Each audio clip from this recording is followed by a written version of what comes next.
Voters will decide a proposed charter change soon, dealing with how code enforcement is structured in city government. And as Sabrina Wilson reports, the Bureau of Governmental Research supports the proposed change to the city charter. Household belongings amid high grass and other neighborhoods, old tires tossed where they shouldn't be, structural blight amid other houses. Code enforcement violations are a problem in many communities, including New Orleans. The current code enforcement operation is not well positioned to manage the enormous task that it has. A proposed change to the city charter would change how code enforcement is structured in New Orleans government. Currently, the Cantrell administration says code enforcement falls under the CAO's office, specifically the Office of Business and External Services. The proposition on the October 14th ballot would change the charter to make code enforcement a standalone city department, and the Bureau of Governmental Research has come out in support of that. So the major benefits if code enforcement were its own department.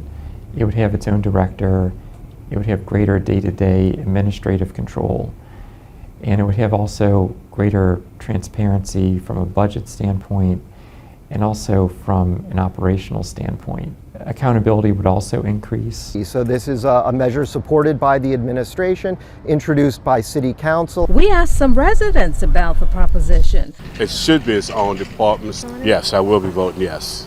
All right. Definitely. And for years, some residents have said having neighborhoods with high grass and blight could invite criminals into an area. I would hope it would work. New Orleans does need the help as far as code enforcement, but you know, like everything, you just have to see if it comes out. It's something we've tried to do internally as much as possible, but this charter change will go a long way towards giving us this standalone power, and I think it's probably the most important thing we can do as a city to fight blight. But even if the charter change passes, BGR Vice President Stephen Stewart says that's not the final fix. This is the first step to making a more effective code enforcement operation. Once the department would take effect, you would have greater clarity on what budget it has, its overall staffing, how it does its work. But then the city needs to take additional steps to make sure it has sufficient and stable funding. Also on October 14th, New Orleans voters will decide a property tax renewal for public school facilities, and BGR supports that renewal. And a third proposition calls for amending the city charter to give the city council more time to review the executive branch's proposed operating and construction budgets.